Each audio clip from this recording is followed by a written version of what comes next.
శ్రీమాత్రే నమః. త్వమేవ మాతా చ పితా త్వమేవ, త్వమేవ బంధుశ్చ సఖా త్వమేవ, త్వమేవ విద్యా ద్రవిణం త్వమేవ, త్వమేవ సర్వం మమ దేవదేవా. భగవంతుడే తల్లి, తండ్రి, గురువు, దైవము, విద్య, ధనము, ద్రవ్యము అన్న భావన భారతీయులలో అనాదిగా వస్తున్నటువంటి ఆలోచన.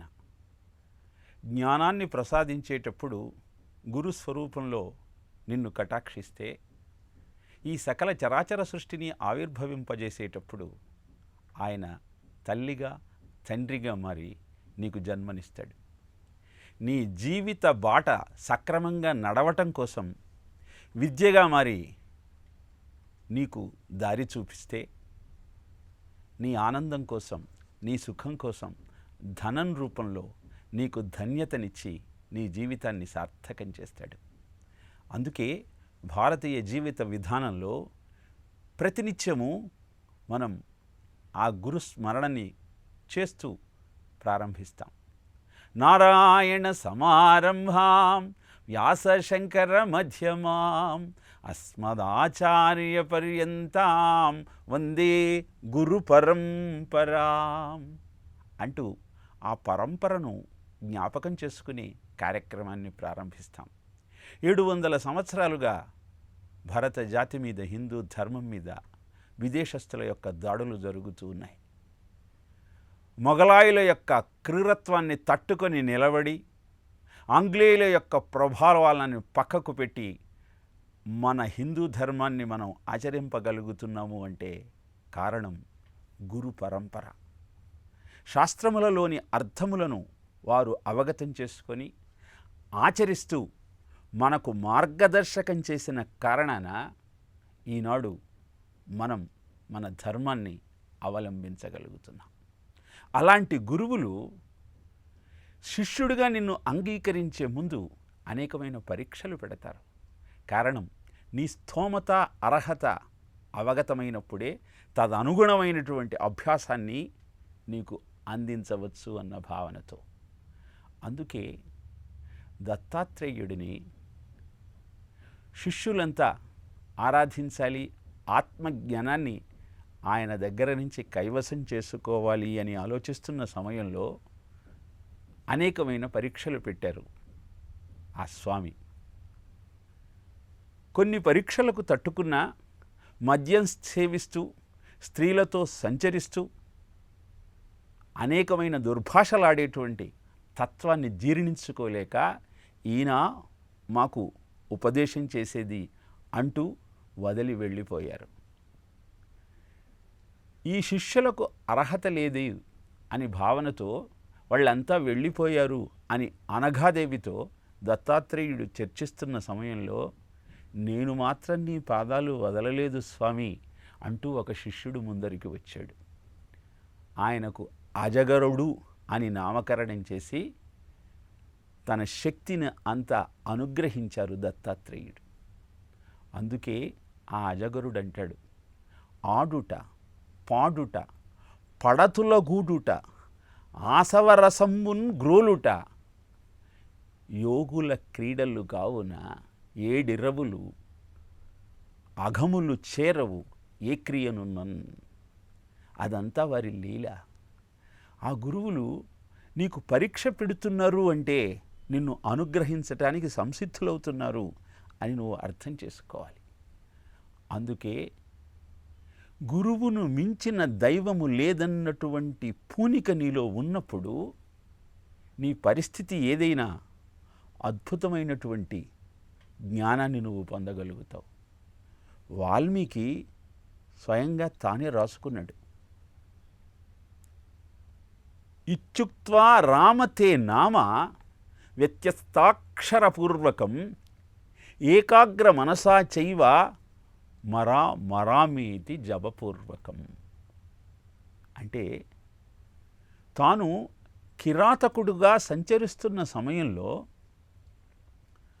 వస్తున్నటువంటి సాధువులను దోచుకోవాలన్న సంకల్పంతో మారు మారు మారు అంటూ వాళ్ళ వెంటపడితే, ఇన్ని పాపకృత్యాలు చేస్తున్నావు కదా, నీకు ముక్తి దొరుకుతనుకుంటున్నావా? నువ్వు చేసే పాపాలలో నీ భార్యాబిడ్డలు పాలు పంచుకుంటున్నారనుకుంటున్నావా? తెలుసుకురా అని పంపిస్తే, ఇంటికి వెళ్ళి తల్లి కానీ తండ్రి కానీ భార్య కానీ బిడ్డ కానీ తాను చేసే పాపంలో భాగస్వామ్యం వహించటానికి ముందుకు రానటువంటి నేపథ్యంలో వారి పాదాలే పట్టుకున్నాడు. స్వామి, ఇన్నాళ్ళకి నాకు కనువిప్పు కలిగింది, నేను కనీసం అక్షరం కూడా సరిగా పలకలేని స్థితిలో ఉన్నాను, నన్ను కరుణించాల్సింది మీరే కదా, నాకేదైనా మంత్రం చెప్పండి అని అడిగితే, మాట్లాడటం రాకపోవటం ఏమిటి, ఇందాక మమ్మల్ని హింసించి డబ్బు కైవసం చేసుకుందామనుకున్నప్పుడు ఏమన్నావు? మార్ అన్నాను, అదే మంత్రం పో అన్నారు. ఆ మారే రామ రామ రామగా మారి అతనికి ముక్తినిచ్చింది. ఈ అద్భుతమైన గాథ గురు కృపను కనుక నువ్వు పొందగలిగితే నీ సామర్థ్యం ఎంతైనా అనవసరం, వారి కటాక్షం కారణంగా అద్భుతమైనటువంటి పథంలోకి నువ్వు ప్రయాణం చేయగలుగుతావు. పురాణంలో ఒక కథ చెబుతారు. గురువుగారి ఆజ్ఞ మేరకు ఆ దేశాన్ని పరిపాలించే రాజు దగ్గరకు వెళ్ళి యజ్ఞం నిమిత్తం కొంత విత్తాన్ని తీసుకురావాలని బయలుదేరాడు ఒక శిష్యుడు. రాజు దగ్గరకు వెళ్ళి, మా గురువుగారు ఒక యజ్ఞం చేస్తున్నారు, కావలసిన ధనాన్ని మీ దగ్గర నుంచి తీసుకురమ్మన్నారు అని అభ్యర్థించగానే అహంకారంతో మిడిసిపడుతున్న ఆ రాజు ఆ శిష్యుడి భిక్షాపాత్రలో ఉమ్మివేశాడు. ఆగ్రహోదగ్రుడైన శిష్యుడు, ధనమదంతో కళ్ళు కప్పుకుపోయిన నీవు రాజ్యభ్రష్టుడు అవుదువుగాక అంటూ శపించి అక్కడి నుంచి తిరుగు ప్రయాణమయ్యాడు. తన తప్పు తెలుసుకున్న రాజు ఆ శిష్యుడు కాళ్ల మీద పడి తరుణోపాయం చెప్పమన్నాడు. రాజ్యభ్రష్టుడు అయిన ఉత్తర క్షణం ఉత్తర దిక్కుగా నీ ప్రయాణాన్ని ప్రారంభించు. నీకు కనపడిన మొదటి వ్యక్తి కాళ్ళు పట్టుకుని గురువుగా స్వీకరించు. తద్వారా నువ్వు అనుకున్న కోరిక నెరవేరుతుంది, నీకు ముక్తి సిద్ధిస్తుంది అని చెప్పి వెళ్ళిపోయాడు. దెబ్బతిన్న రాజు రాజ్యభ్రష్టుడైన తరువాత భార్యతో కలిసి ఉత్తర దిక్కుగా ప్రయాణం ప్రారంభించాడు. అరణ్యంలోకి ప్రవేశించాడు. ఎదురుగా కోశాగారాన్ని దోచుకొని తప్పించుకోవాలన్న సంకల్పంతో వస్తున్న ఒక దొంగ ఎదురయ్యాడు. భుజాన దోచుకున్న సొమ్ము మూట ఉన్నది. రాజుకు రాజు భార్యకు ఆ వ్యక్తి తారసపడగానే శిష్యుడు చెప్పిన మాటలను జ్ఞాపకం చేసుకొని ఆ దంపతులిద్దరూ ఆ దొంగ కాళ్ళు పట్టుకొని నీవే మా గురువు అంటూ ఆశ్రయించారు. పారిపోయి ప్రాణాలు దక్కించుకొని ధనాన్ని అనుభవించాలన్న ఆలోచనలో ఉన్న ఆ దొంగకు ఏం చేయాలో అర్థం కాలేదు. కానీ రాజు ఎంతకీ తనను వదలటం లేదు. ఈ ధనం తీసుకొని నన్ను వదలవయ్యా అన్నా రాజు మాత్రం సిద్ధంగా లేడు. ధనం నాకొద్దు, మీరు మంత్రం చెప్పితే దాంతో నేను తరిద్దాం అనుకుంటున్నాను, అందుకోసమే మిమ్మల్ని ఆశ్రయించాను అంటూ వేడుకోవటం ప్రారంభించాడు. దిక్కుచోతని ఆ దొంగ అక్కడున్న 2 చెట్ల ముందు వాళ్ళను కూర్చోబెట్టి, మీకు నేను ఒక మంత్రం చెబుతాను, ఆ మంత్రాన్ని ఉచ్చరిస్తూ కళ్ళు మూసుకొని కూర్చోండి, తిరిగి నేనొచ్చి కళ్ళు తెరవమనేదాకా కళ్ళు తెరవవద్దు అని నిర్దేశించాడు. గురువాజ్ఞ అని అలానే భార్యాభర్తలిద్దరూ అక్కడ ఎదురెదురుగా ఉన్న చెట్ల మూలంలో కూర్చున్నారు. తనకు తెలిసినటువంటి నమశివాయ మంత్రాన్ని రాజుకు చెప్పి ఈ మంత్రాన్ని జపించమన్నాడు. అలానే రాజు భార్యకు ఓం నమో నారాయణాయ ఈ మంత్రాన్ని జపించమంటూ చెప్పి కళ్ళు మూసుకోమని అక్కడి నుంచి వెళ్ళిపోయారు. రోజులు గడిచాయి, వారాలు గడిచాయి, పక్షాలు గడిచాయి.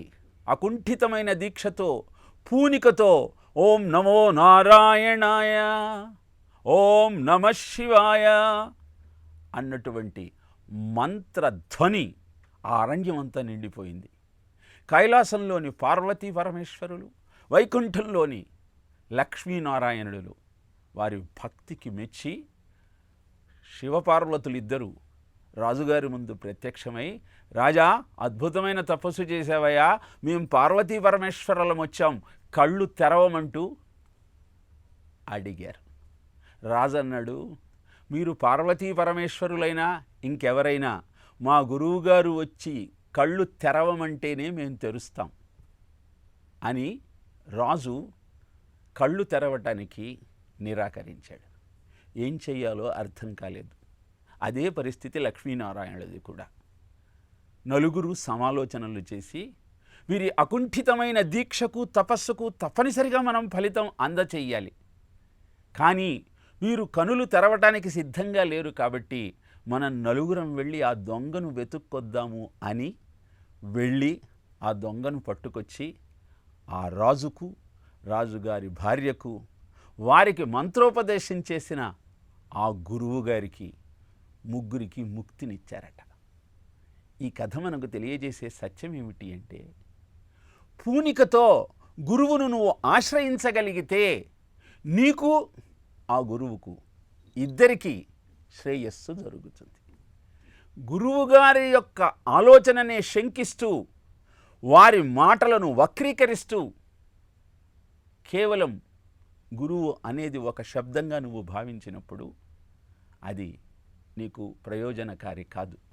అందుకే గురువు పాదాలను కాదు, గురువు చెప్పిన పదములను పట్టుకో అని చెబుతూ ఉంటారు.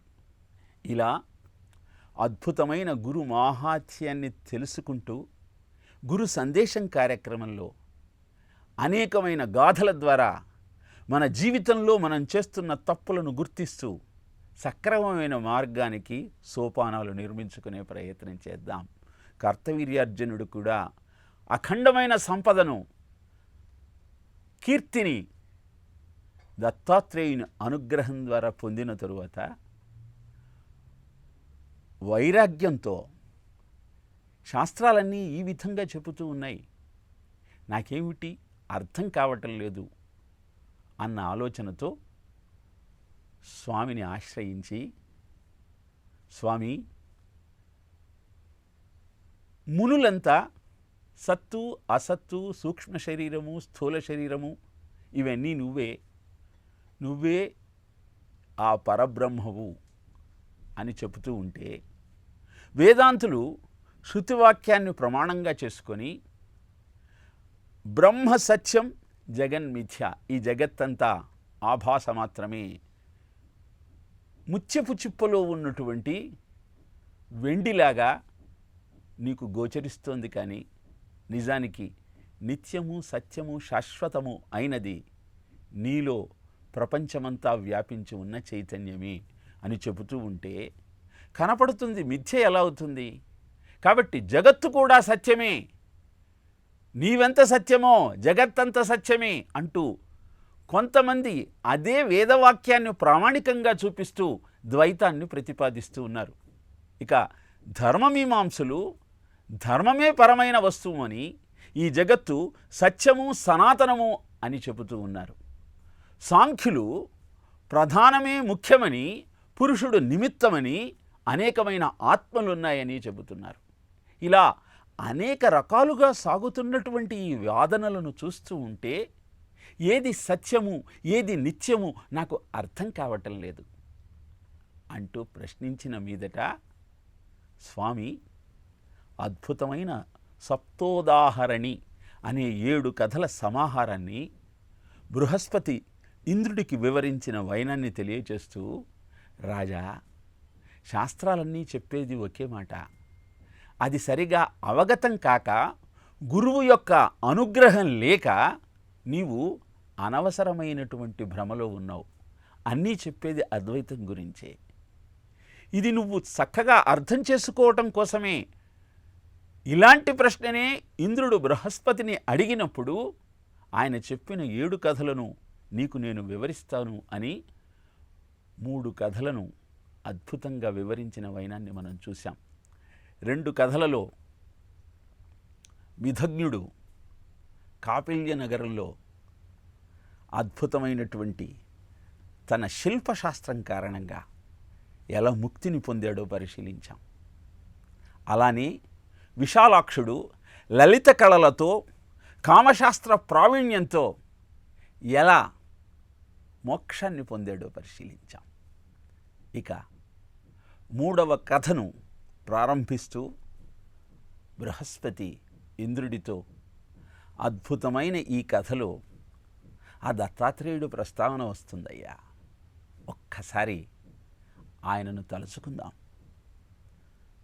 సర్వానర్థ హరం దేవం సర్వమంగళ మంగళం సర్వక్లేశహరం వందే స్మర్తృగామి సనోవతు అని ఒక్కసారి ఆ స్వామిని ప్రార్థించి ఇంద్రుడికి అద్భుతమైన గాథను వివరించటం ప్రారంభించాడు.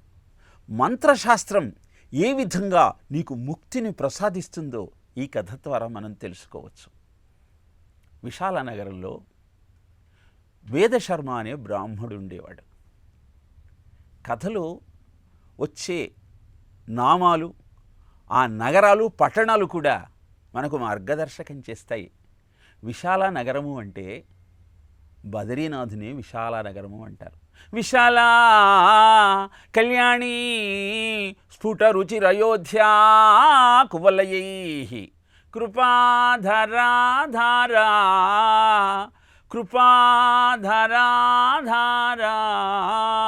కిమపి మధురా భోగవతిగా అవంతి దృష్టిస్తే బాహునగర విస్తార విజయ ధ్రువం తత్తన్నామ వ్యవహరణ యోగ్యా విజయతే. సౌందర్యలహరిలోని ఈ 49వ శ్లోకము భారతదేశంలో ఉన్న 8 పట్టణాల పేర్లను ఉదహరిస్తూ సకల చరాచర సృష్టిని కాపాడుతున్నటువంటి ఆ జగన్మాత యొక్క వైభవాన్ని కీర్తించటం జరిగింది. ఈ శ్లోకం ద్వారా నీ దృష్టి పరిపుష్టమవుతుంది. ఇక్కడ వేదశర్మ విశాలానగరంలో ఉన్నాడు అని చెప్పటంలోని ఆంతర్యం ఏమిటి అంటే, ఎప్పుడైతే నీ బాహ్య దృష్టిని నువ్వు అంతరం చేసుకొని నీలో ఉన్న ఆత్మచైతన్యాన్ని నువ్వు గుర్తించగలుగుతావో అప్పుడే నీ జీవితం సార్థకమవుతుంది. మంత్రశాస్త్రం ద్వారా వేదశర్మ ముక్తిని పొందాడు. మంత్రం అంటే ఏమిటి? మననః త్రాయతే ఇతి మంత్రః, మనః అంతరా ఇతి మంత్రః. నీ దృష్టిని బాహ్యం నుంచి అంతర్ముఖం చేసుకోగలిగినప్పుడు అది నీకు ముక్తి పథానికి దోవను చూపించగలుగుతుంది. అందుకే విశాలనగరంలో వేదశర్మ అనే బ్రాహ్మణుడు ఉండేవాడు అన్న కథలో వేదోఖిల ధర్మమూలం, వేదమే అన్ని ధర్మాలకు మూలం. అలాంటి వేదాన్ని అధ్యయనం చేస్తున్నటువంటి ఈ పండితుడు, ఈ బ్రాహ్మణుడు సంతానం లేక విచారంగా ఉన్న సమయంలో ఆయనకు సుశీలుడు అనే ఒక కుమారుడు కలిగాడు. కానీ పుడుతూనే 7 బ్రహ్మరాక్షసులు అతనిని పట్టి పీడించటం ప్రారంభించారు. ఈ విషయము వేదశర్మకు తెలియదు. అందుకని ఆ పిల్లవాడు చేస్తున్న వింత చేష్టలను, చేస్తున్న ప్రేలాపనలను రుగ్మతగా భావించి ఏం చెయ్యాలో తెలియక అనేక మంది వైద్యులను సంప్రదిస్తూ ఆలోచనలో పడి విచారగ్రస్తుడై ఉన్నాడు. కానీ తన నిత్య అనుష్ఠానాన్ని ఏనాడు విస్మరించలేదు. ఒకరోజు వైశ్వదేవం చేసి అన్నార్తులై వచ్చేవారికి ఆహారాన్ని అందించాలని నిరీక్షిస్తూ ఉన్నాడు. ఈ సందర్భంలో వైశ్వదేవం అంటే ఏమిటో కూడా తెలుసుకుందాం. ప్రతినిత్యము మనము స్నానము, సంధ్యావందనము, జపము, దేవతార్చన, వైశ్వదేవము తప్పనిసరిగా చేయాలని చెబుతారు. వైశ్వదేవము అంటే విశ్వంలో ఉన్న దేవతలను అనుగ్రహించమంటూ వారికి హోమంలో అన్నాన్ని ఆహారంగా బలిగా సమర్పించటం. మనము 5 పాపములను ప్రతినిత్యము చేస్తూ ఉంటాం. దాన్ని ఖండిని, పేషిణి, చుల్లి, ఉదకంభి, మార్జనము అంటారు. అంటే మనం ఆహారం కోసం కూరగాయలను ఖండిని కోస్తాం. అలానే పేషిణి పప్పు రుబ్బుతూ ఉంటాం. అలానే పొయ్యి వెలుగుస్తూ ఉంటాం, ఇల్లు ఊడుస్తూ ఉంటాం. ఇలా ఈ 5 పాపముల నుంచి నిన్ను నువ్వు ముక్తుణ్ణి చేసుకోవాలి అంటే అనాథలకు ఆహారాన్ని అందిస్తూ, గో పూజ చేస్తూ, జీవకోటికి ఆహారాన్ని అందిస్తూ, దయతో అందరినీ చూస్తూ ఉండగలిగినట్టయితే ఈ 5 పాపముల ప్రభావము నీ మీద ఉండదు. అలా వైశ్వదేవం చేసి ఆహారం కోసం యాచకుడు ఎవరైనా వస్తాడేమో అని ఎదురు చూస్తున్న సమయంలో ఇంటి ముందుకు ఒక యాచకుడు వచ్చాడు.